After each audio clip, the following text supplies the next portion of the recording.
Welcome to Keiser Voices, the story of success, brought to you by Keiser University Graduate School, here where the academic world meets personal triumph. Join us today as we dive into the captivating tales of success. Welcome back, everyone. We are here to finish out our conversation on financial technology.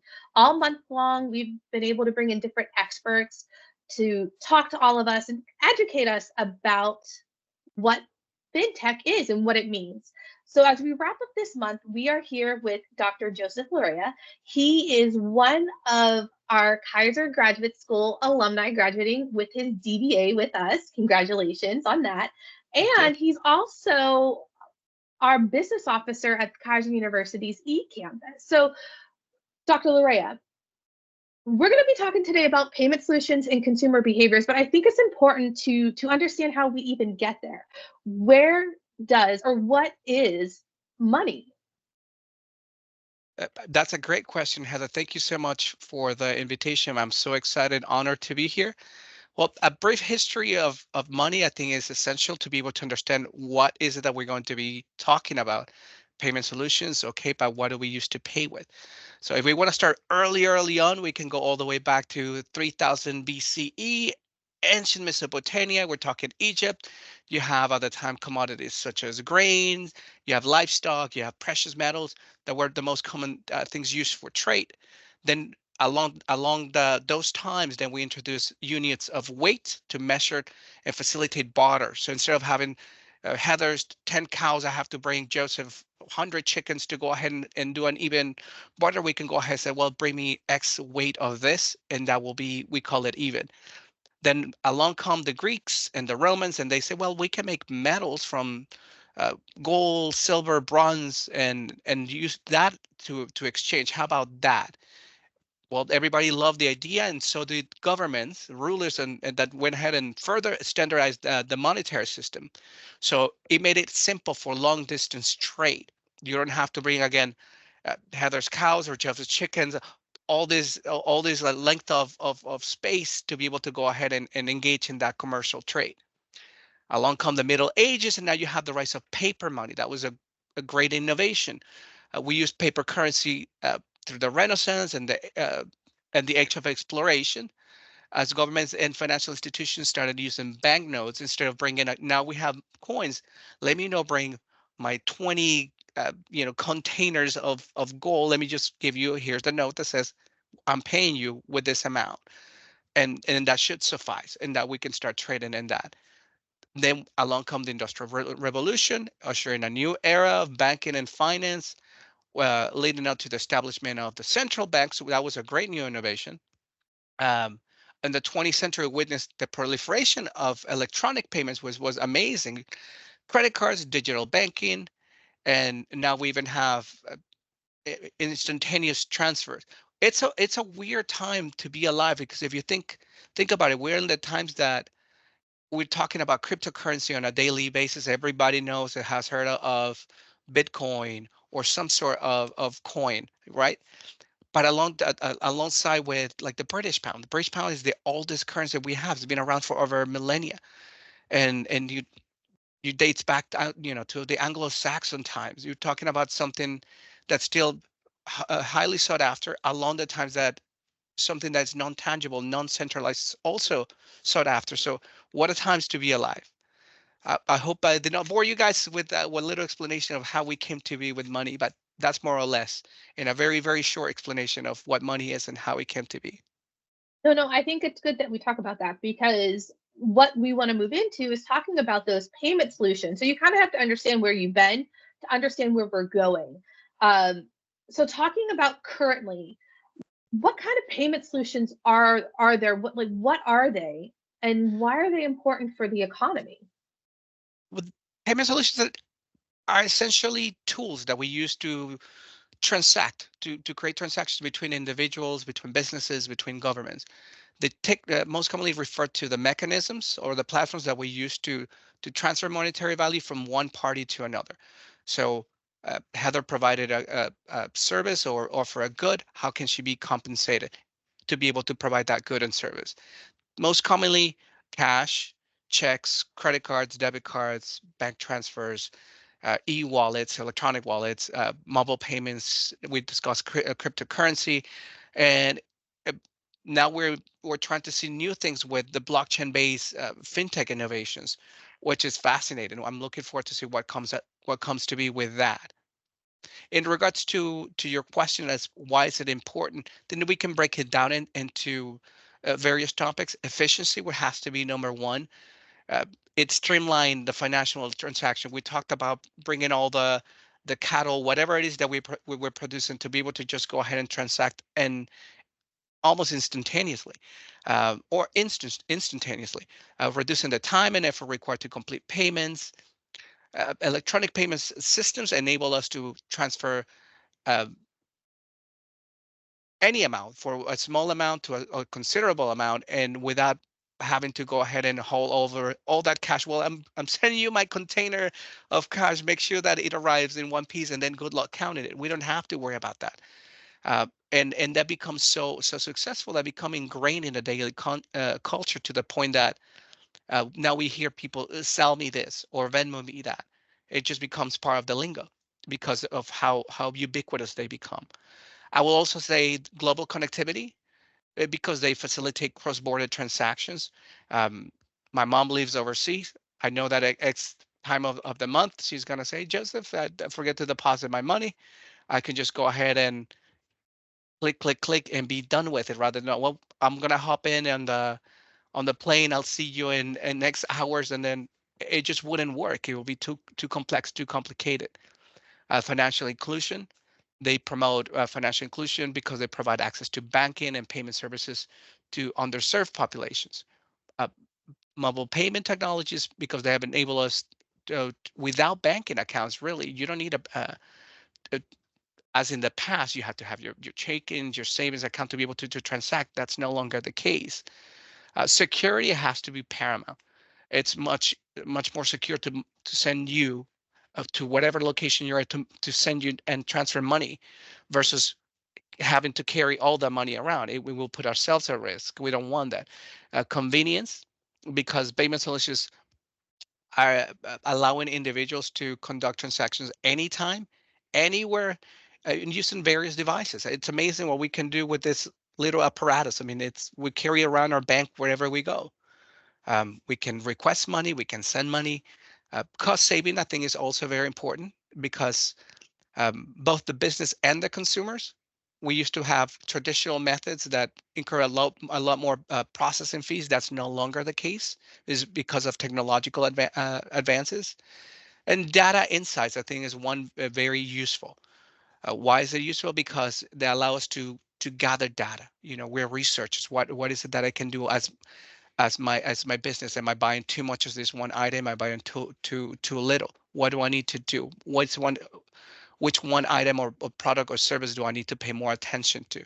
It is by transactional data, and that businesses are able to tailor their marketing strategies and make it more personal, more enticing for people to go ahead and continue to engage in business with that particular company or companies.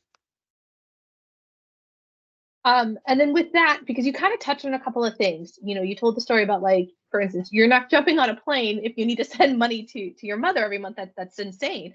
And I think that speaks to a lot of how payment and technology has changed over the years, and have adapted to meet our needs as consumers. So really, my question is, how are these consumer behaviors influencing not only the development but also the adaptation of these payment solutions? Are they a part of that conversation when these new ways are coming out?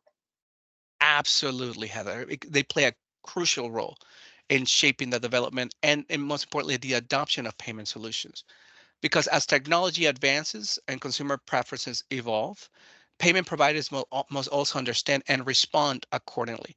We all know that if you don't adapt, you fail. We've seen the business studies, whether it's Blockbuster, you name it, AOL, there's so many cases they failed to adapt, even though they had a head start, and they failed to understand the needs and the wants of the consumer.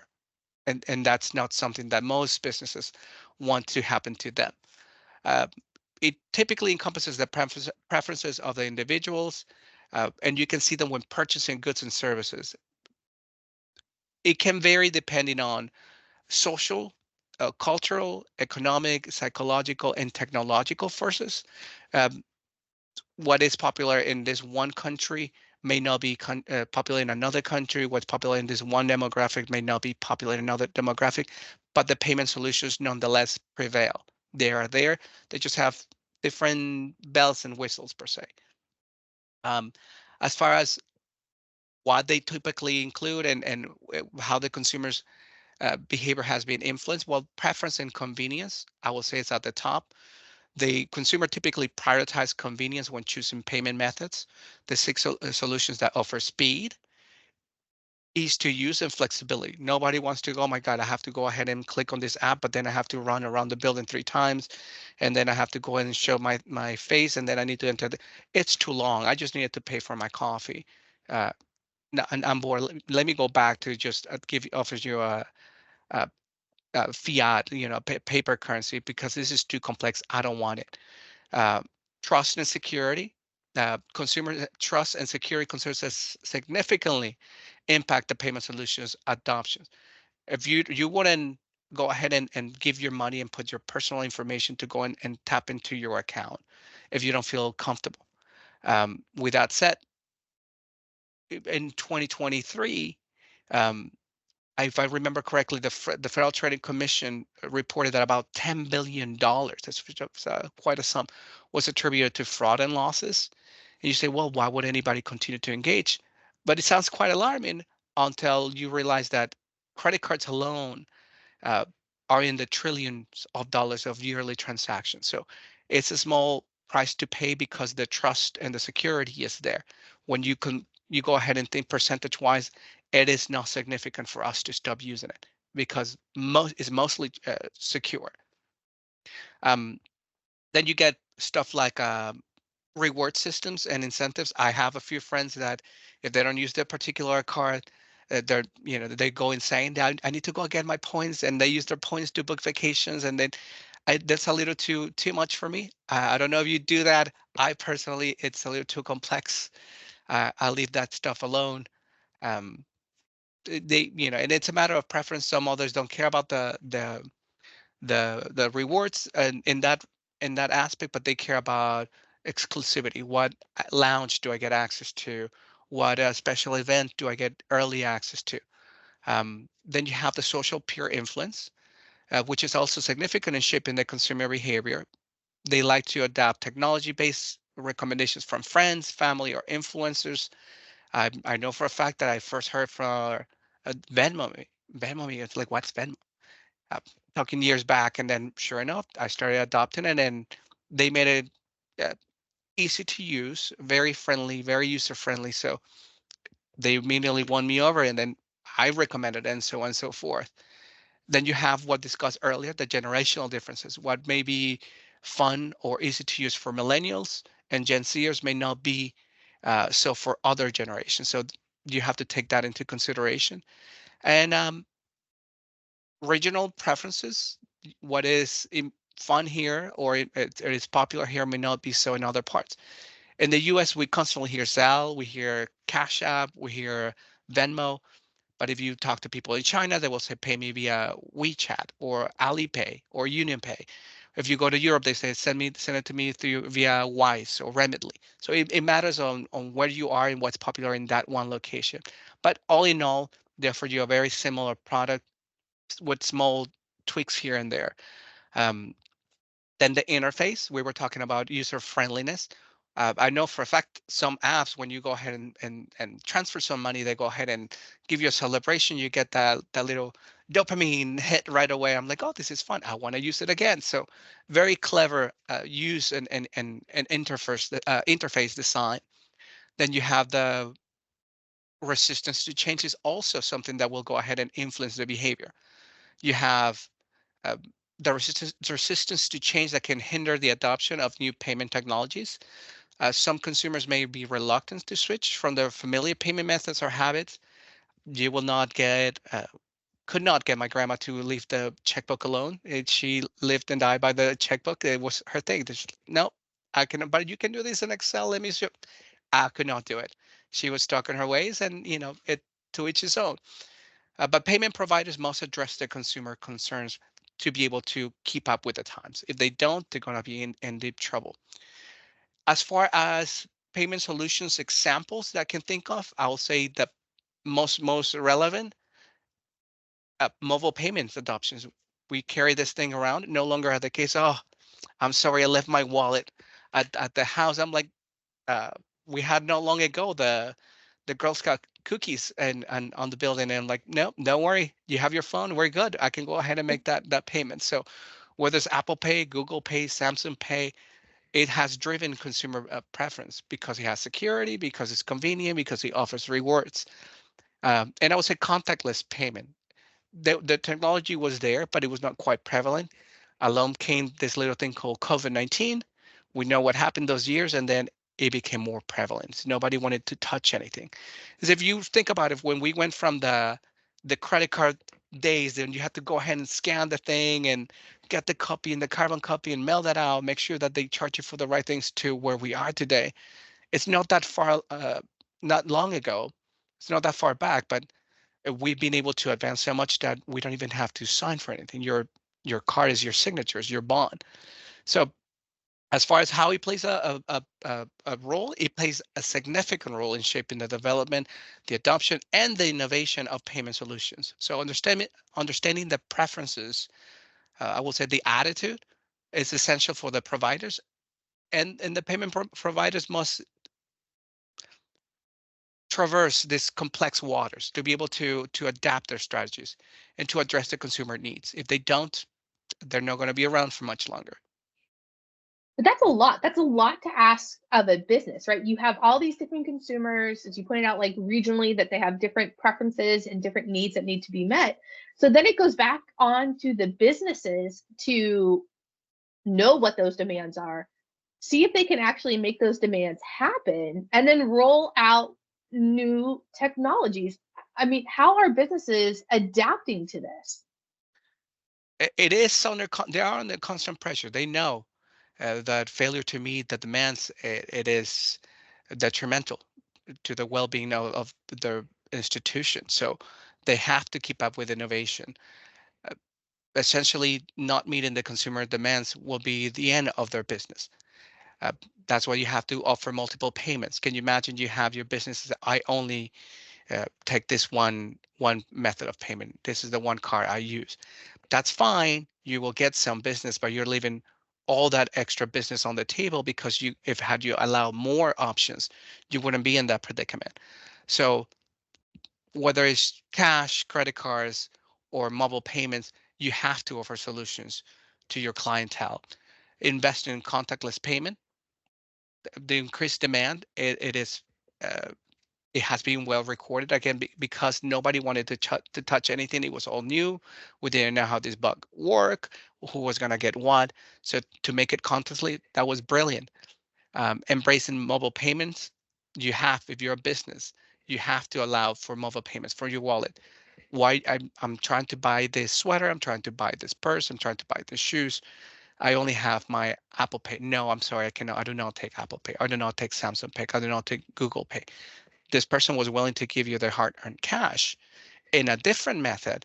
You just were not equipped, ready, prepared for it, and now you do not have that business transaction. That's going to hurt you when you're trying to make payroll at the end of the month. I'll say introducing digital and loyalty programs are very successful. That's one way to incentivize customers and to drive engagement. If you offer rewards, discounts, or exclusive perks for using a specific payment method or making frequent purchases, that's usually how businesses like to encourage customer loyalty and repeat businesses. What else do they do? Online payment security. I'll go in and shop on uh, Rachel's website. They have amazing things. Well, I wouldn't go to Rachel's website because I've heard that everybody gets hacked and all their information gets thrown. You have to make sure that when you go and provide your goods and services, the customer can feel confident that nothing bad is going to happen to their financial uh, well-being. That makes sure that nobody's going to go ahead and hack their information or impersonate them. So you want to invest on that to provide that level of protection for your customers. Streamlining checkout processes again is that convenience. I would love to buy your product, but it takes too long. The line is forever.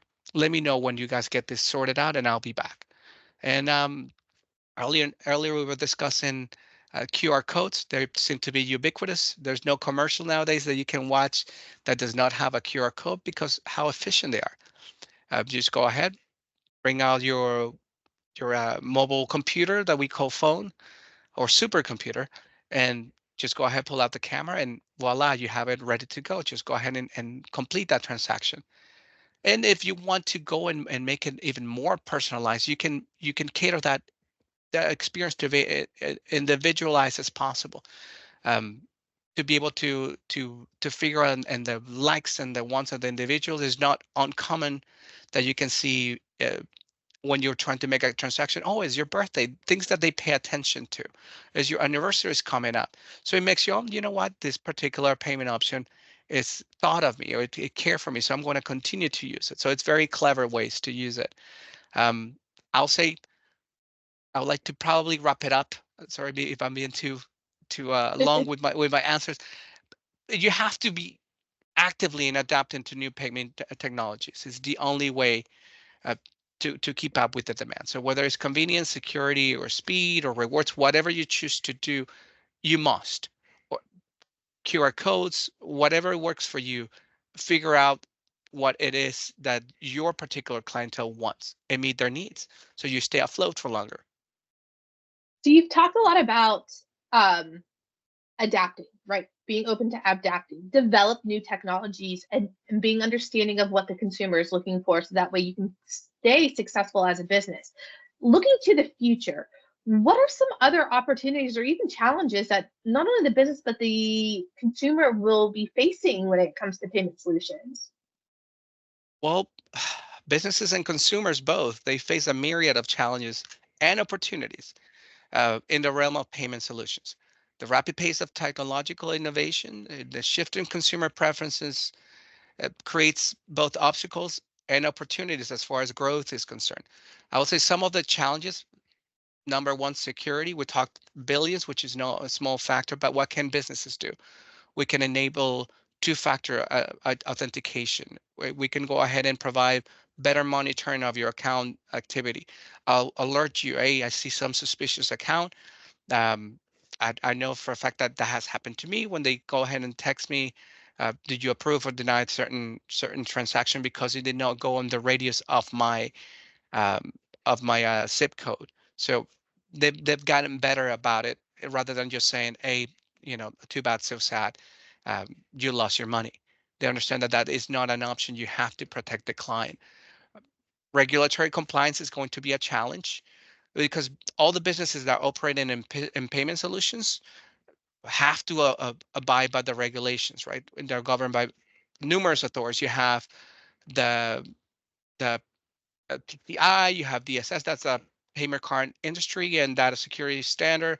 You have the General Data Protection. You have AML, which is the anti-money laundering that came about in 80s when just people will come to the bank with sacks of money and nobody will say, oh, wow, this business is very successful doing it. So they've gotten better at that. And non-compliant, it's very costly to businesses, so they have no choice but to invest in such improvements. Fraud and chargebacks, they definitely pose a significant financial risk to businesses because they erode consumer trust. We've seen it happen to this company here, this bank over there. Once they lose trust and they pull out the money or stop uh, preferring your to transact in business with you, now you're in serious trouble. Um, interoperability, yeah, I will say interoperability in integration. Make sure that it is something that can be applicable for the mainstream. Don't make it so cute, so complex that nobody can use it. Um, and then customer education and adoption. I think if you go ahead and introduce a new payment technology, spend the necessary amount of time to educate the consumer and to encourage the adoption. Awareness, familiarity, trust played the most crucial roles in the adoption of innovation uh, payment solutions, whether it's contactless payments, what we discussed in a moment ago, or mobile payments, or even cryptocurrencies. The businesses must invest in consumer education initiatives, marketing campaigns, user-friendly interfaces that help promote the acceptance and the adoption among target demographics. What does it as far as the challenges? I said the opportunities. You have technological advancements, so from where we went to from the not long ago from the credit card having to swipe to where we are. It's not that long ago, and we've been able to just come out with great innovations in such a short period of time. It's fascinating and has a customer experience, make it more tailored. Uh, to Heather specifically, I know that Heather likes to buy this, so let me go ahead and make her aware of all the promotions, all the things, so she continues to use my payment solution.